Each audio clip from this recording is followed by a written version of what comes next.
सूर्यो अजायत श्रोत्राद्वायुश्च प्राणश्च मुखादग्निरजायत दीपो ज्योतिर्परब्रह्म दीपो ज्योति जनार्दनः दीपो हरतु मे पापं पूजा दीपनमुस्तुते शवं भवतु कल्याणं आरोग्यं सुख संपदम् आत्मज्योतिः प्रकाशाय दीप ज्योतिर्नमोस्तुते दीप ज्योतिर्नमोस्तुते भो दीपस्तसाक्षवे नमः।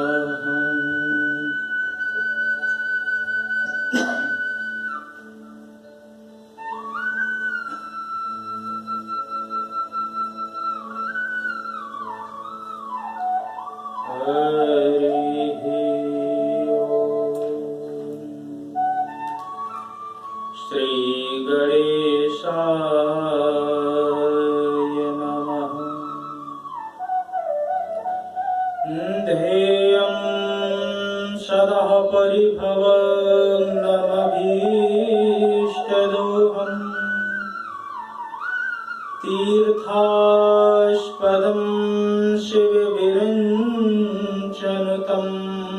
शरण्यं भृत्यार्तिहं प्रणतफालभवाब्धिपोतं वन्दे महापुरुषते चरणारविन्दम् वंशी विभूषितकरान्नवनीरदाभं पीताम्बरहदृढबिम्बफलाधरुष्ठान् पूर्णेन्दुसुन्दरमुखादरविन्दनेत्रात् कृष्णात् परं किमपि तत्त्वमहं न जाने नारायणं नमस्कृत्यं नरं चैव नरोत्तमं देवीं सरस्वतीं व्यासं ततो जयमुदीरयेत। भक्ति भक्त भगवन्ति गुरु चतुर्नाम बपुएक इनके पग बंधन किए सुनाशत विघ्न अनेक। ठाकुर हमें न भूलियो चाहे लाख लोग मिल जाएं, तुम पर असी हम बहुत हैं तुम्हें छोड़ कहाँ जाएं।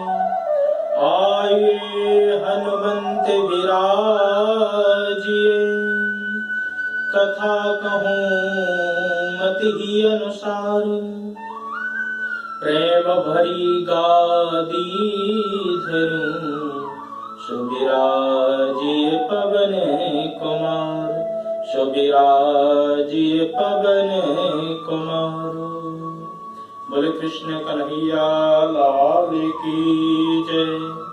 एकादशी महारानी की जय। अम्बे मात की जय। जगदम्बे माता की जय। शंकर भगवान की जय।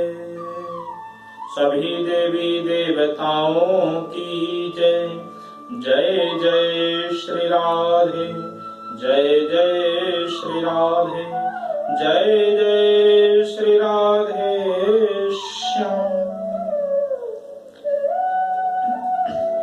परम मंगलमय परात्पर अकारण करुणालय भक्त वांछा कल्पतरु तटिंदित विनिंदित श्री बालकृष्ण लाल के पाद पद्मों में प्रणाम करते हुए आए हुए समस्त भगवत चरणानुरागी भक्त वृंद एवं भक्तमती माताएं बहनें,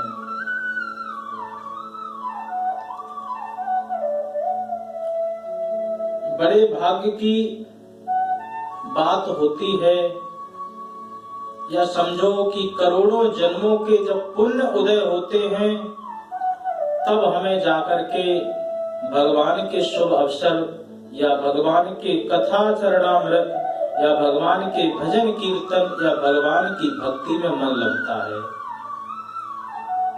क्योंकि करोड़ों जन्मों के जब आपके पुण्य उदय होंगे तभी आपको भगवान की ओर जाने का आपका मन करेगा, नहीं तो धीरे धीरे समय ऐसे ही निकलता जाता है और पता भी नहीं चलता। तो भगवान की कृपा से प्रत्येक एकादशी की कथा प्रत्येक एकादशी को आपको श्रवण करने को मिलती है। तो उसी प्रकार से आज की भी एकादशी है। आज की एकादशी का नाम आमल की एकादशी है, परंतु इस एकादशी को कई विभिन्न नामों से भी जाना जाता है। ब्रज में इसको रंग भरनी एकादशी कहते हैं, श्रीनाथ द्वार में इसको कुंज एकादशी कहते हैं, खाटू श्याम में इसको खाटू एकादशी के नाम से भी जाना जाता है। प्रत्येक एकादशी की अपनी विशेष महिमा है। प्रत्येक एकादशी के साथ कोई न कोई एक विशेष कथा होती है। प्रत्येक एकादशी कोई न कोई एक ऐसा आदर्श स्थापित करती है, एक ऐसा संदेश देती है जिससे जीव अपने लक्ष्य को प्राप्त कर सकता है, अपने कल्याण को प्राप्त कर सकता है। तो आइए हम सब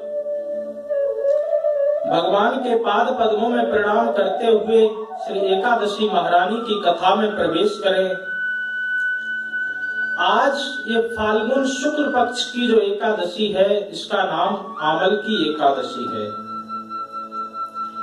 भगवान श्री कृष्ण से युधिष्ठिर जी अनेक एकादशियों की कथा श्रवण कर रहे थे। उन्होंने जया एकादशी की कथा श्रवण की, उन्होंने विजया एकादशी की कथा भी श्रवण की, परंतु उनके मन को संतोष नहीं हुआ। तो उन्होंने कहा कि ये जो फाल्गुन शुक्ल पक्ष में एकादशी जो आ रही है, इसका क्या नाम है, इसको किसी को इसका व्रत करने से या किसी को इसका अनुष्ठान करने से क्या लाभ मिलता है, कृपा करके हमें बताइए। तो सूत जी 88,000 ऋषियों को संबोधित करते हुए बोले कि ये एकादशी वही है जो भगवान श्री कृष्ण ने युधिष्ठिर जी को सुनाई थी। वही एकादशी की कथा आज हम तुम्हें श्रवण कराते हैं, उसको ध्यान पूर्वक सुनो। एक बार महान राजा मानधाता ने वशिष्ठ जी से पूछा कि यदि आप मुझ पर कृपा करना चाहते हो तो ऐसा कोई एक व्रत कहिए जिस व्रत को करने से, जिस व्रत को उपवास करने से, पालन करने से मेरे जीवन का कल्याण हो जाए। तो महर्षि वशिष्ठ जी बोले कि सभी उत्तम व्रतों में से मैं तुम्हें एकादशी के व्रत की कथा सुनाता हूँ, जो कि प्रत्येक जीव का कल्याण कर देने वाली है। एकादशी की कथा श्रवण करने के लिए श्री वशिष्ठ जी के पास में मानधाता जी पहुंचे। ये मानधाता जी हैं कौन? भगवान राम के वंश में ही एक राजा युगनाश हुए। युगनाश के कोई पुत्र नहीं था। वो ऋषियों के पास में गए और जाकर के उनसे पूछा कि मेरे कोई पुत्र नहीं है, मेरे कोई संतान नहीं है, कृपा करके मुझे संतान प्रदान कराएं। तो उनमें से एक चमन ऋषि थे। उन्होंने कहा कि यदि तुम पुत्रेष्टि यज्ञ करो तो तुम्हारे यहाँ पर संतान अवश्य उत्पन्न होगी। राजा युगनाश ने कहा ठीक है, हम पुत्रेष्टि यज्ञ करते हैं। वो पुत्रेष्टि यज्ञ 3 दिन का होगा और उसमें आपको विधिवत यज्ञ में बैठना पड़ेगा। जब यज्ञ पूर्ण होगा तो फल स्वरूप हम आपको प्रसाद देंगे तो आपके घर में संतान अवश्य पैदा होगी। राजा ने चमन ऋषि की बात सुनकर के यज्ञ के लिए संकल्प लिया और संकल्प लेकर के यज्ञ की सारी तैयारियां आरंभ कर दी। सारी तैयारियां आरंभ करने के तत्पश्चात उस यज्ञ को भी आरंभ किया। यज्ञ को आरंभ करके पूरे दिन ऋषि के द्वारा बताए हुए वृतांत के अनुसार राजा ने यज्ञ किया। दूसरे दिन भी राजा ने यज्ञ किया और यज्ञ करने के बाद में रात्रि के समय उनको नींद आ गई।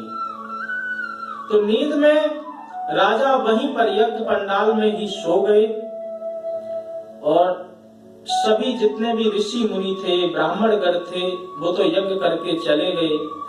जब उनकी रात में नींद खुली तो उनको बहुत जोर प्यास लगी थी। तो उन्होंने देखा कि वहां पर एक घड़ा रखा हुआ है, उसी में जल है। तो उस जल को राजा ने अपनी प्यास बुझाने के लिए पी लिया। जब सुबह सभी ऋषि जन और ब्राह्मण जन आए तो उन्होंने पूछा कि हमने जो पुत्रेष्टि यज्ञ के फलस्वरूप जो कलश रखा था, जिसमें अवमंत्रित जल था, जो कि रानी को देने के लिए हमने बनाया था, तो ये जल कहाँ गया? जब सबने इधर उधर देखा, पूछा तो कहीं पता नहीं चला। उसके बाद फिर राजा से पूछा तो राजा ने कहा कि भूलवश उस जल को मैंने ग्रहण कर लिया है। चमन ऋषि बोले कि भूल तुमसे हुई है राजन, तो तुम्हें इसका परिणाम भी भोगना पड़ेगा। जबकि इस प्रकार की कोई कल्पना भी नहीं कर सकता, कोई सोच भी नहीं सकता कि पुरुष के भी गर्भ धारण हो सकता है। उस अवमंत्रित जल के प्रभाव से, देवताओं के वरदान के प्रभाव से राजा के पेट में गर्भ बन गया। जब राजा के पेट में गर्भ बन गया तो उसको जो डॉक्टरों के, वो जो भगवान देवताओं के जो डॉक्टर हैं, अश्विनी कुमार, वैद्य चिकित्सक, तो उन्होंने राजा का पेट फाड़ करके उस बालक को बाहर निकाला। उसी बालक का नाम मानधाता पड़ा।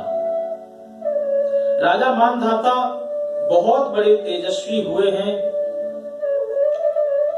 और यही राजा मानधाता श्री वशिष्ठ जी से भगवान के बहुत अनुयायी हैं, बहुत कृपा पात्र हैं। तो वशिष्ठ जी से अपने कल्याण के लिए, उत्तम व्रत का पालन करने का, मोक्ष देने वाला फल पूछने के लिए आए थे। तो राजा की बात सुनकर के वशिष्ठ मुनि इनको श्री एकादशी जी की कथा सुनाते हैं, जो कि आमलका एकादशी है। तो राजा मानधाता ने प्रश्न किया, मुनिवर, इस आमलकी एकादशी की उत्पत्ति कैसे हुई, इसका महात्म्य कैसे पड़ा? तो मुनि वशिष्ठ ने कहा, हे नृपश्रेष्ठ, पृथ्वी पर आंवले के जो पेड़ होते हैं, आंवले के जो फल होते हैं, उन फलों की बहुत गुणवत्ता है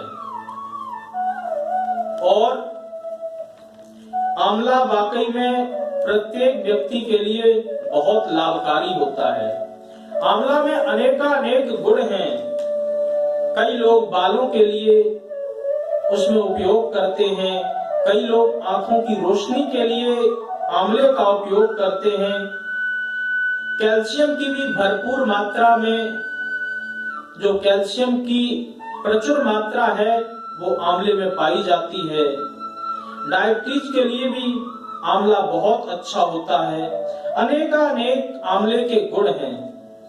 आंवले के गुणों के बारे में जितना कहा जाए उतना कम ही है। तो वो जो आंवले हैं उनकी बहुत ही महत्ता है और ये आंवला कोई साधारण प्रकट नहीं हुआ। ये आंवला भगवान साक्षात विष्णु जी के मुखारविंद से प्रकट हुआ है, उन्हीं के मुख से उत्पन्न हुआ। जब ये पृथ्वी पर आमलके का जन्म हुआ तो तब सृष्टि बनाने वाले ब्रह्मा जी भी भगवान विष्णु के नाभि कमल से उत्पन्न हुए। तो ब्रह्मा जी का जन्म और आंवले का जन्म एक साथ ही हुआ है।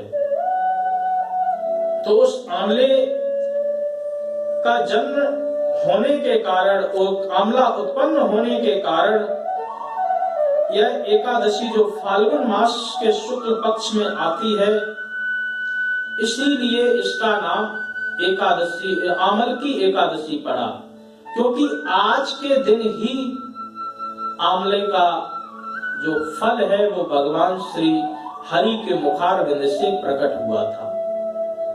इसलिए इस फल के महत्व को बढ़ाने के लिए आज की एकादशी माता की कृपा को और साक्षात कराने के लिए आज की एकादशी का नाम आमलका एकादशी रखा गया। यह एकादशी समस्त पाप ताप संताप को नष्ट कर देने वाली है, व्रत में अनंत गुना फल देने वाली है।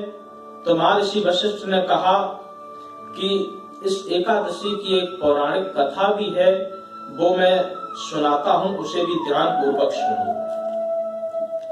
एक विदिश नगर में एक विदिश नाम का नगर था, उसमें चारों वर्ण इस धराधाम पर रहा करते थे। ऋषि मुनियों ने बहुत सोच विचार करके 4 वर्णों को उत्पन्न किया है। भगवान श्री कृष्ण कहते हैं कि चातुर्वर्ण्यम मया सृष्टम गुण कर्म विभागसा। गुण और कर्म के अनुसार ये चारों वर्ण उत्पन्न हुए हैं। पहला वर्ण है ब्राह्मण, दूसरा है क्षत्रिय, तीसरा है वैश्य और चौथा है शूद्र। तो 4 वर्णों का अपना अपना विशेष मत भी है, विशेष कार्य भी है। जो ब्राह्मण है उसका कार्य है समोदमस्तपः शौचम क्षान्तिरन्तरमेव च ज्ञानम विज्ञानमस्तिक्यम ब्रह्म कर्म स्वभावजम। जो ब्राह्मण का कार्य है वेद विद्या पढ़ना, वेद विद्या पढ़ाना, दान लेना, दान करना, यज्ञ कराना आदि आदि, ये ब्राह्मण के धर्म है, ब्राह्मण के कर्म है। इसी प्रकार से क्षत्रिय के भी श्रीमद् भगवत गीता में धर्म और कर्म का वर्णन किया गया कि शौर्यम तेजो धृतिश्दार्यो युद्धे चाप्य पलायन दानमीश्वर भावश्चा छात्रम कर्म स्वभावजम। शूरवीरता, तेजता, धैर्यता, चतुरता और युद्ध में स्थिरता एवं दान देना, ये सब क्षत्रिय के कर्म हैं, ये सब क्षत्रिय के स्वभाव हैं। और इसी प्रकार से वैश्य के कर्म है कृषि गौर्य वक्षण्यम, कृषि गौर्यक्ष वाणिज्यम वैश्य कर्म स्वभावजम पर्यासात्मकम कर्म शूद्रास्यतम सुधाजनम। जो क्षत्रिय के कर्म है खेती पालन करना, गौ पालन करना, क्रय विक्रय लेना, व्यवहार में व्यापार बढ़ाना, ये सब क्षत्रिय के, ये सब वैश्य के धर्म हैं। और जो अन्य सभी वर्ण हैं उन सभी वर्णों का यथोचित सत्कार करना, उनकी सेवा करना, ये आदि आदि कर्म शूद्रों को भी प्रमाणित दिए गए हुए हैं। तो ब्राह्मण, क्षत्रिय, वैश्य, शूद्र 4 प्रकार के वर्ण रहा करते थे। तो उन सब में जो भी वर्ण है, 4 वर्ण में यदि कोई व्यक्ति अपना ईमानदारी से कार्य करता है तो वो ईमानदारी से कार्य करते करते उस सिद्धि को प्राप्त कर सकता है। परमात्मा की कृपा उसको सहज ही प्राप्त होती है। और कभी भी अपने धर्म को, अपने कर्म को छोड़ करके दूसरे धर्म या कर्म को नहीं अपनाना चाहिए, क्योंकि स्वधर्मे निधनम श्रेयम पर धर्मो भयावह। जो आपका कर्म है, जो आपका धर्म है, वो सर्वश्रेष्ठ है दूसरे के धर्म या कर्म को अपनाने से अच्छा। अपने धर्म में मर जाना अच्छा है दूसरे के धर्म को अपनाने से। कोई व्यक्ति यदि अपने धर्म में ही रहे और उसके लिए वो धर्म अच्छा ना भी लगे, तभी भी उसके जीवन के लिए, उसके कल्याण के लिए वही धर्म उसकी रक्षा करेगा, न कि दूसरा कोई धर्म आकर के। इसलिए परमात्मा के हिसाब से ऋषि मुनियों ने जो 4 वर्णों की व्यवस्था की है, तो अपने अपने धर्म में रह करके प्रत्येक व्यक्ति अपने अपने वर्ण के हिसाब से अपना कार्य ठीक तरीके से करता रहे, क्योंकि बहुत सारे ऐसे प्रमाण मिलते हैं। एक संत रैदास हुए हैं, जिनका नाम रविदास या रैदास के नाम से जाना जाता है। उनका कार्य था जूते की गांठन करना, वो जूतों की सिलाई किया करते थे। जन्म से ब्राह्मण नहीं थे, अपना जूते का गांठन ही करते थे। गंगा नदी के किनारे उनका पहले वास हुआ करता था, उसके बाद फिर दूसरी जगह रहने के लिए चले गए। जूते गांठते गांठते भगवान के प्रति उनकी पूरी भक्ति थी, भगवान के प्रति उनकी पूरी निष्ठा थी और जूतों को गाथा करते थे। धीरे धीरे देखा तो वो इतने बड़े सिद्ध पुरुष बन गए कि लोग उनकी चर्चा करने लगे। उन्होंने अपने कठौती में ही गंगा माता को प्रकट कर दिया था। इसके पीछे की भी एक कहानी है कि एक ब्राह्मण देवता गंगा जी नहाने के लिए जा रहे थे, तो रैदास ने पूछा कहाँ जा रहे हो? तो उन्होंने कहा कि मैं गंगा नहाने के लिए जा रहा हूँ। तो उन्होंने कहा कि अच्छा, गंगा जी से हमारी भी राम राम कह देना। क्या ठीक है, कह देंगे। तो ब्राह्मण देवता जब वहां पर गए नहाने के लिए, नहाया, नहाने के बाद में उनको याद आया कि अरे रैदास भगत ने राम राम कहा था। तो उन्होंने कहा कि गंगा माता जी, आपको रैदास भगत की राम राम है।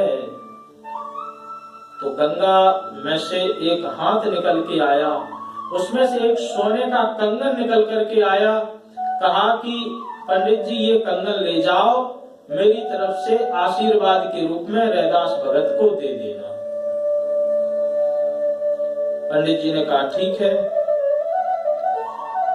अब उस कंगन को देखते देखते धीरे धीरे वो ब्राह्मण की दृष्टि बदलने लगी, उसके अंदर लोभ लालच आने लगा। वो सोचने लगा कि रैदास को तो पता ही नहीं चलेगा, तो क्यों ना इस कंगन को हम ही रख लें। उस कंगन को ब्राह्मण ने ही रख लिया और रखने के बाद में उसने सोचा कि इसको जब हम बाजार में बेचे जाकर के तो इसका मूल्य अच्छा मिलेगा। तो वो राजा के राज्य में गया, राजा के राज्य में उसने वो कंगन को बेचा। तो राजा को बहुत पसंद कंगन आया। आने के बाद में राजा ने उचित मूल्य दे दिए और उस कंगन को भी ले लिया। कंगन को लेकर के जब अपनी रानी को दिया तो रानी बहुत प्रसन्न हुई। प्रसन्न होने के बाद में कहने लगी कि ये तो सिर्फ एक ही कंगन है, एक कंगन थोड़ी कोई पहनता है।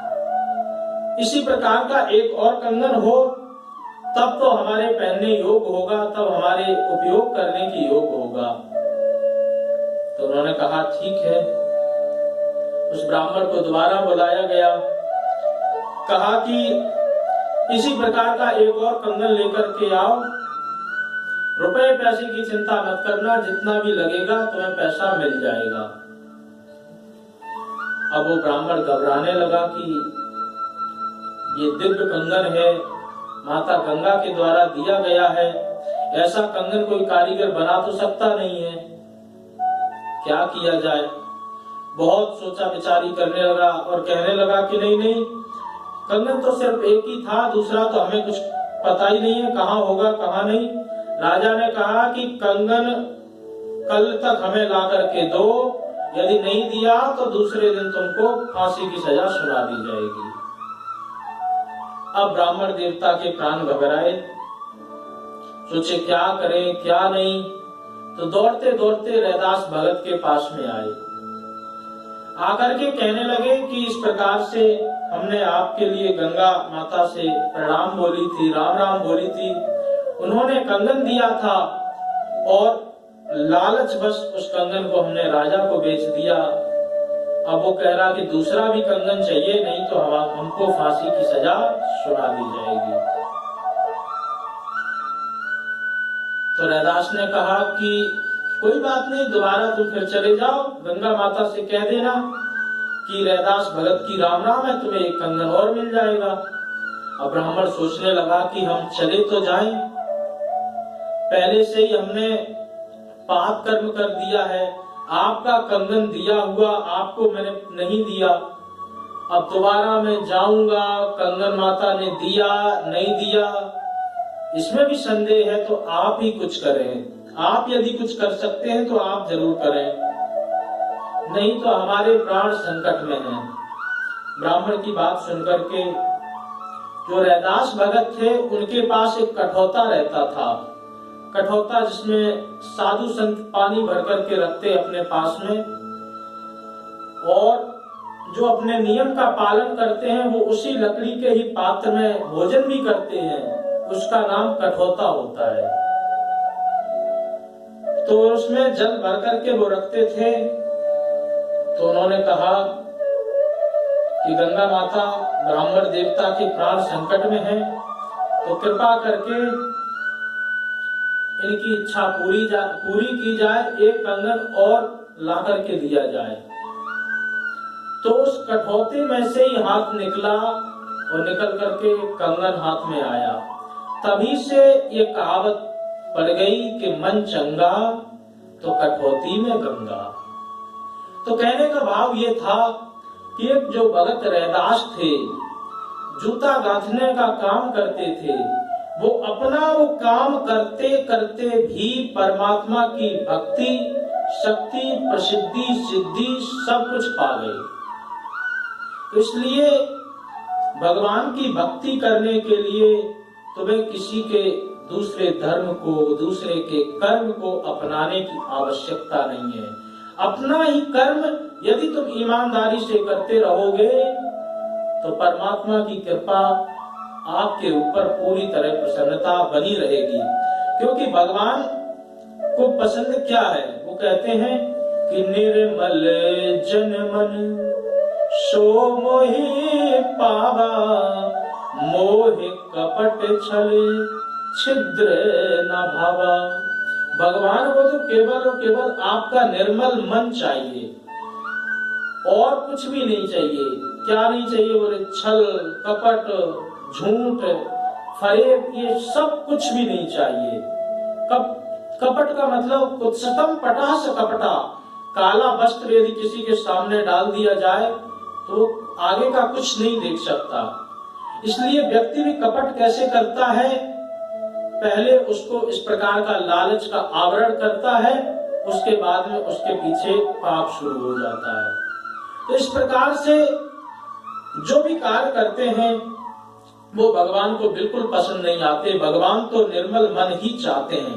तो इसलिए निर्मल मन से आपका जो उचित कर्म है वो यदि आप करते रहें तो भगवान की कृपा यथोचित आपके ऊपर बनी रहेगी। तो उस नगर में चारों वर्ण रहा करते थे। चैत्ररथ नाम का राजा भी राज्य किया करता था। वह अत्यंत विद्वान, धर्मात्मा और सभी नगरवासियों की यथोचित देखभाल करता था। भगवान विष्णु का भक्त भी था और वह एकादशी की व्रत भी विधि विधान से किया करता था, दान पुण्य भी किया करता था। एक समय फाल्गुन मास के शुक्ल पक्ष की जो कि आमलका की एकादशी है, ये एकादशी आई। उस दिन राजा प्रजा सबने हर्ष पूर्वक व्रत किया। राजा ने अपनी प्रजा के साथ मंदिरों में जा जाकर के पूर्ण कुंभ स्थापित किए, घड़े बनाए, नैवेद्य बनाया और दीपक जलाए, पंचरत्न आदि आदि सब कुछ रख करके आंवले के पेड़ के नीचे जाकर के भगवान श्री हरि की पूजा की और उस दिन रात भर उसने वहीं पर अपना जागरण किया, वहीं पर पूरा समय बिताया। जब इस प्रकार से उसने समय बिताया तो वहां पर रात के समय एक बहेलिया आया और नगर के बाहर वह रहता था, भूख प्यास से पीड़ित था, अत्यंत व्याकुल था। बहेलिया इस जागरण को देखने के लिए मंदिर के एक कोने में बैठ गया। भगवान की स्तुति सुनी उसने, एकादशी का महात्म्य सुना और राजा ने नगरवासियों की तरह सारी रात बिताई। उसी प्रकार बहेलिया भी एक कोने में बैठा रहा और जब प्रातः काल हुआ तो उसने देखा कि सभी लोग पूजा करके जाने लगे। बहेलिया भी जाने का प्रयत्न करने लगा, परंतु कुछ ही समय बीतने पर बहेलिया की अपने आप ही मृत्यु हो गई। जब मृत्यु हुई, कर्म के अनुसार उसको नरक में जाना चाहिए था, क्योंकि उसने अनेकानेक पशु पक्षियों का वध किया, अनेकानेक उसने पाप कृत्य किए, परंतु भूलवश एकादशी की कथा सिर्फ और सिर्फ वो तो एकादशी को जानता भी नहीं था, भूलवश एक कोने में बैठ करके एकादशी की कथा श्रवण कर ली। इस एकादशी की कथा के प्रभाव से अंत समय में उसको भगवान का परम धाम प्राप्त हुआ। ये भूलवश जो करता है उसको जब इस प्रकार का फल मिलता है तो विचार करो, जो जानबूझ करके करेगा उसके जीवन में तो आनंद ही आनंद उत्पन्न हो जाएगा। जब इस प्रकार से बहेलिया को भगवान का धाम मिला तो राजा ने उस जागरण राजा विदूषक के घर में गया और जाकर के देखा कि बहेलिया का पूरा जो भी कर्म था राजा ने अपने ऊपर लिया, सारा उसका दायित्व किया। उसके बाद में राजा ने अपना जीवन पूर्ण किया।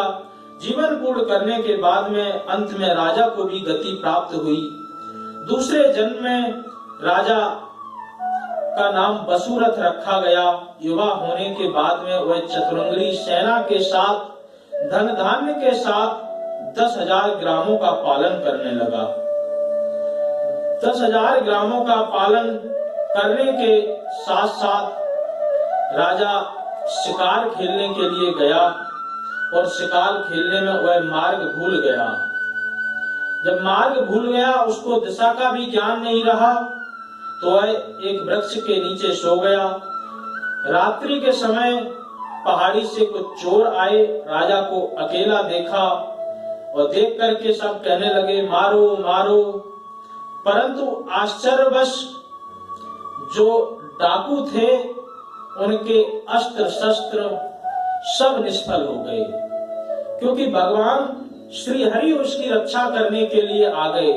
जो भी भगवान की आराधना करता है, जो भी भगवान की कृपा में रहता है, उसका कभी कोई बाल बाका नहीं कर सकता है। बोल भक्त वत्सल भगवान की जय। इस प्रकार से उस राजा की रक्षा हुई। राजा बहुत ही अच्छी तरह धन धान्य के साथ में उन नगर में रह करके भगवान की सेवा पूजा किया करता था, परंतु अत्यधिक धन होने के कारण उसको कभी कभी अपने आप पर अभिमान आने लगता था, क्योंकि ये धन का स्वभाव है। जहां पर धन अधिक होता है वहां पर 15 प्रकार के अनर्थ आ ही जाते हैं। जो 15 प्रकार के अनर्थ हैं वो क्या क्या हैं? बुलिष्टेयम हिंसा नृतम दंभ काम क्रोधा स्मयो मदा भेदो बैर मदश्वासा संस्पर्धा व्यसनानि च एते पंचदशानर्था मर्दमूला मतानड़ा। अत्याधिक धन होने पर 15 प्रकार के अनर्थ होते हैं। उसमें सबसे पहला अनर्थ है स्तेयम। स्तेयम माने होता है चोरी करना।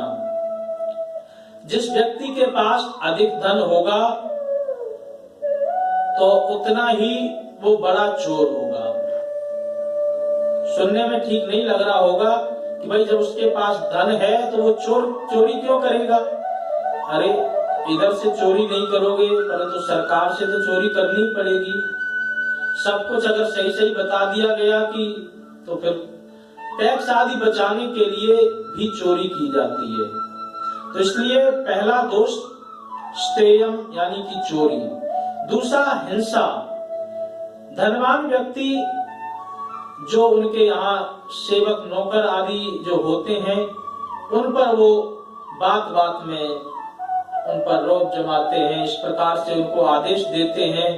ठीक है, ज्यादा लाड़ प्यार नहीं करना चाहिए, नौकरों को बिगड़ जाए, परंतु किसी के चित्त को कष्ट पहुंचाना भी हिंसा है। मारना ही नहीं, यदि किसी के मन को भी दुखा दिया वो भी हिंसा है। तो दूसरा हिंसा। तीसरा अनृतम।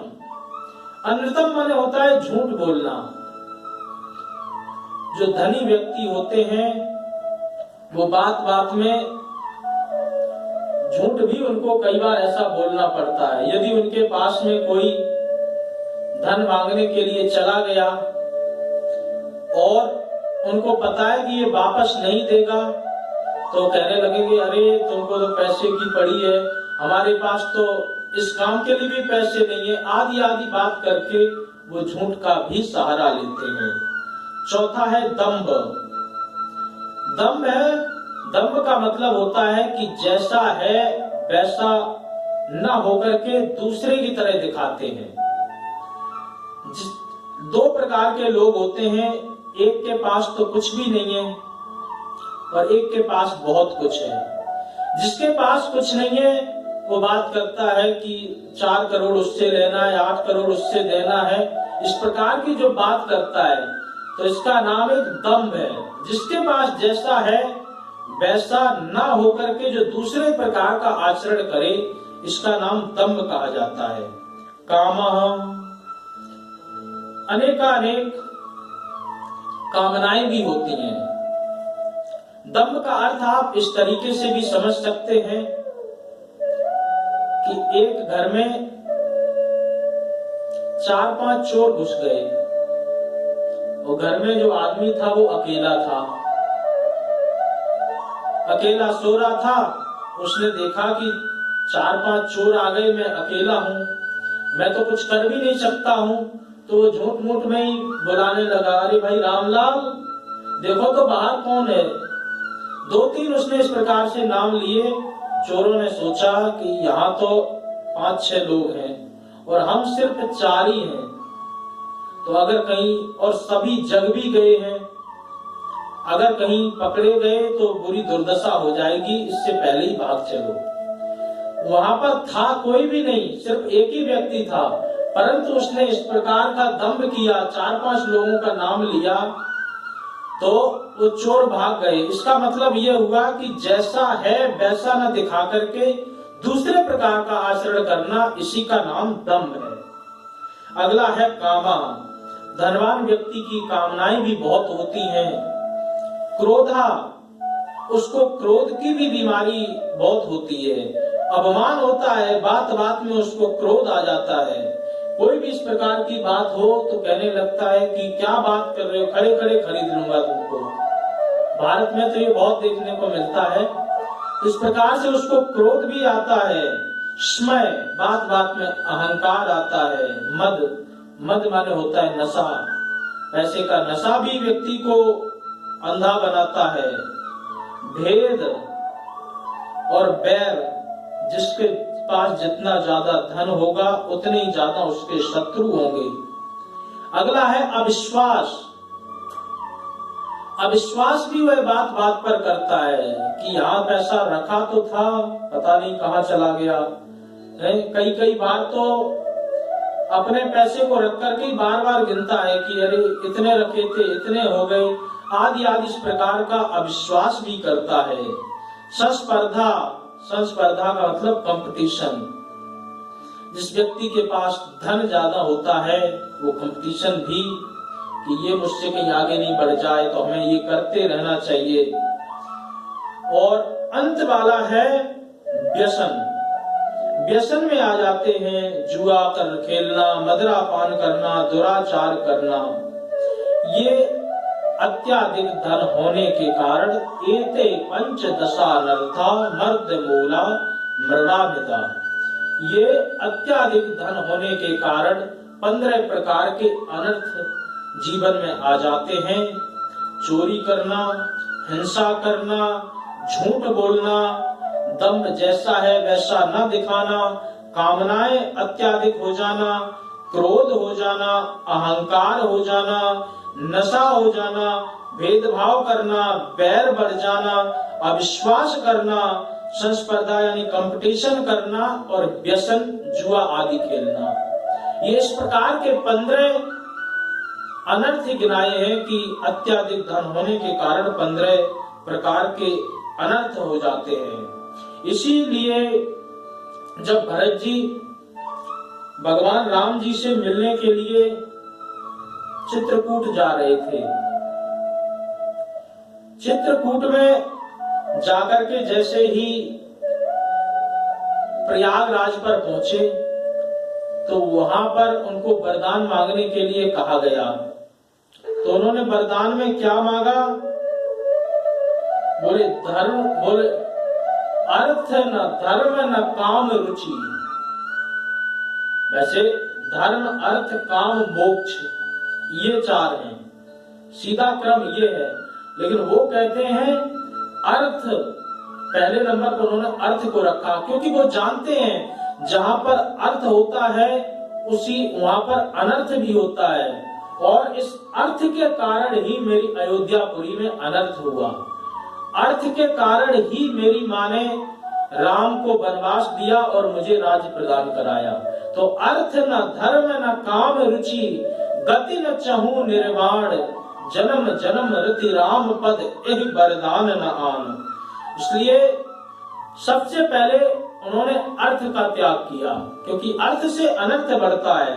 इसलिए अत्याधिक जहां भी धन होता है मन में ये 15 प्रकार के जो अनर्थ हैं, इस प्रकार के अनर्थ व्यक्ति के जीवन में आ ही जाते हैं। इसलिए यदि धन व्यक्ति के पास बढ़े तो उसको समय समय पर दान की तरफ या धर्म की तरफ प्रेरित करते रहना चाहिए, क्योंकि धन की सिर्फ और सिर्फ 3 ही गति है, दान, भोग और नाश। आप धन को दान कर दें, वो धन सदुपयोग है। आप धन का उपभोग कर लें, वो धन श्रेष्ठ है।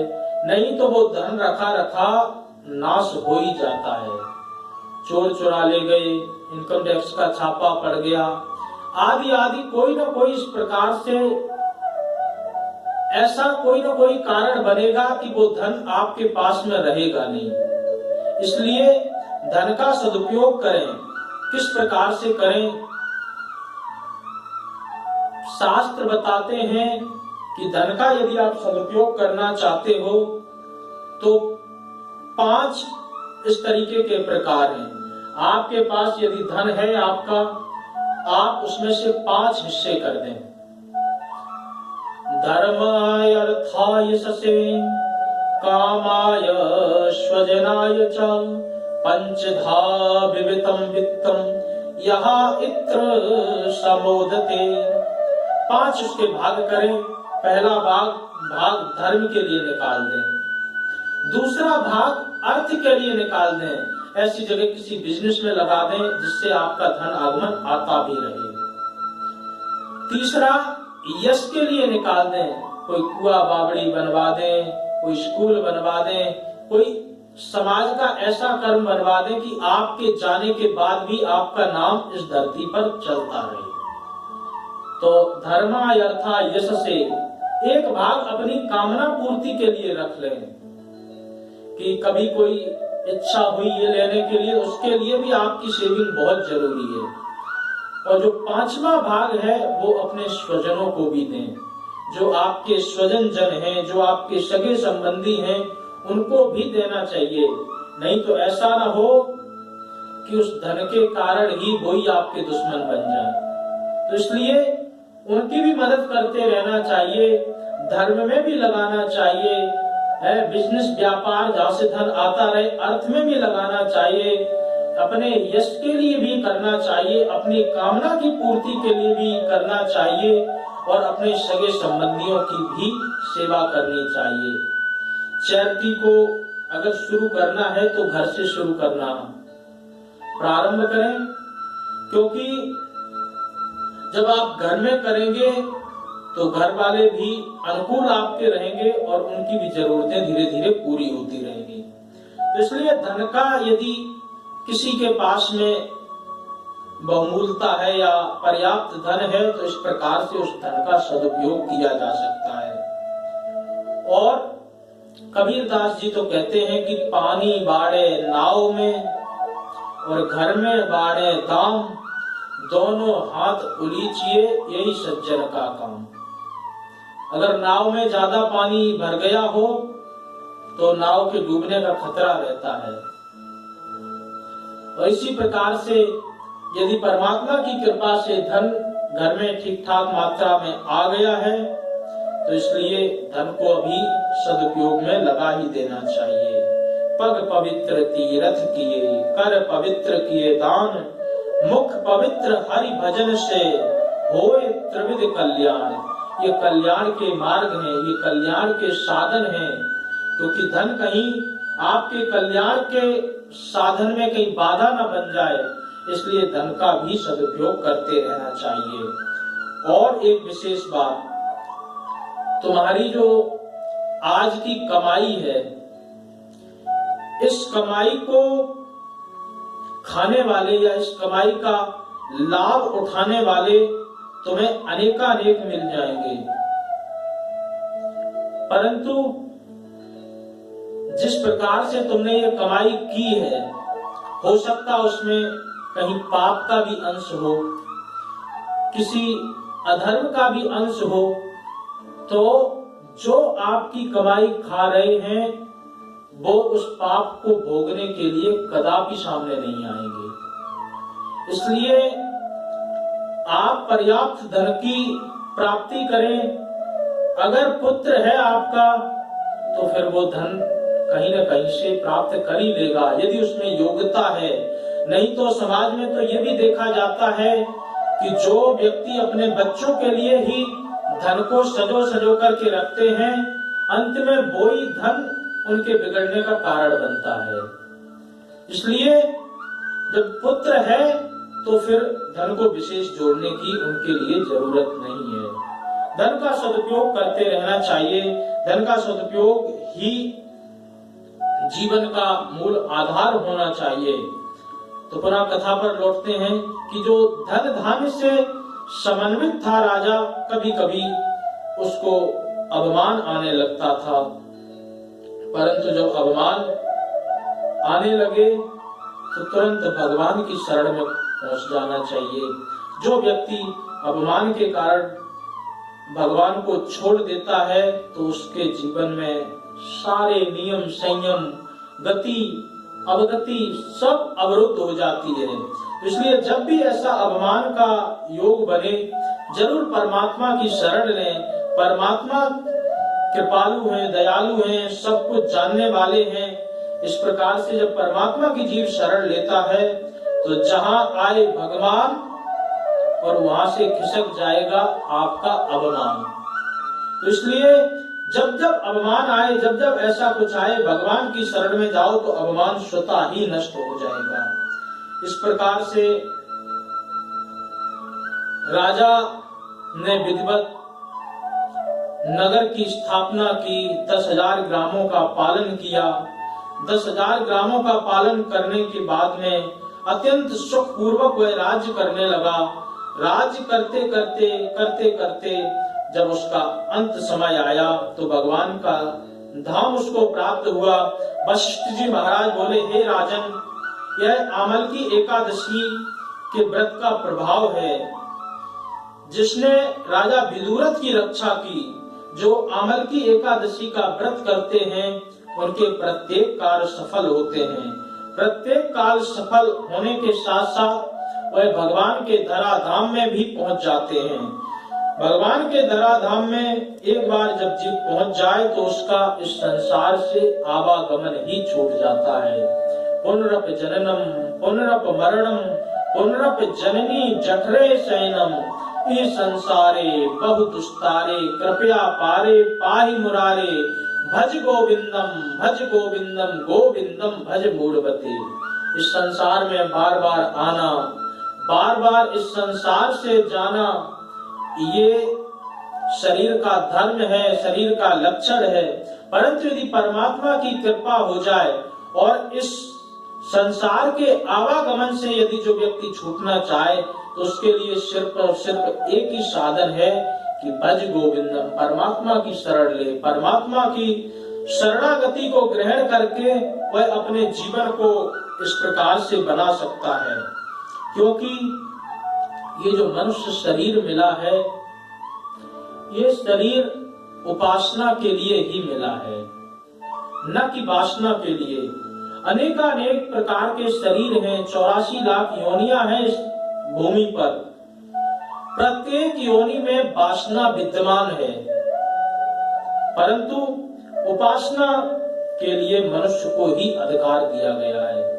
यदि कोई पशु पक्षी चाहे कि मैं अपने जीवन का कल्याण कर लूं भगवान की भक्ति को करके, तो ये विशेष उपहार किसी भी पशु पक्षी को नहीं दिया गया। परंतु मनुष्य इस सुविधा का लाभ उठा करके अपने जीवन में कल्याण के साधन को जरूर ढूंढ सकता है, कल्याण के साधन को जरूर कर सकता है। तो इसलिए प्रत्येक मनुष्य को भगवान की भक्ति करनी चाहिए, भगवान की शरण में आना चाहिए। क्योंकि भगवान की जो शरण में आएगा और आकर के जो भगवान के चरणों में अपने मन को लगाएगा, तो उस व्यक्ति के पाप ताप संताप सब कुछ नष्ट हो जाएंगे। भगवान की कृपा से वह ओतप्रोत हो जाएगा और उसके जीवन में आनंद ही आनंद प्रदर्शित होगा। भगवान की भक्ति बहुत ही बहुमूल्य है। भगवान की भक्ति प्रत्येक व्यक्ति को करनी चाहिए। इस संसार में जो आपके भाग्य में है वो तो आपको मिलकर के ही रहेगा। जो आपके जीवन में यथोचित लिख दिया गया है, जो आपके प्रारब्ध में है, वो आपको मिलकर के ही रहेगा। किस प्रकार से सर्वत्र लभ्यते दैवात् यथा दुख मयत्नता। जिस प्रकार से कोई भी व्यक्ति इस संसार में दुख के लिए कार्य नहीं करता, कोई भी व्यक्ति दुख के लिए कोई प्रयत्न नहीं करता, फिर भी उसको दुख होता है। इसी प्रकार से यदि आपके जीवन में सुख का लेख है, आप प्रयत्न करें ना करें, वो आपको मिलकर के ही रहता है। दो प्रकार के कुत्ते हैं। एक कुत्ता है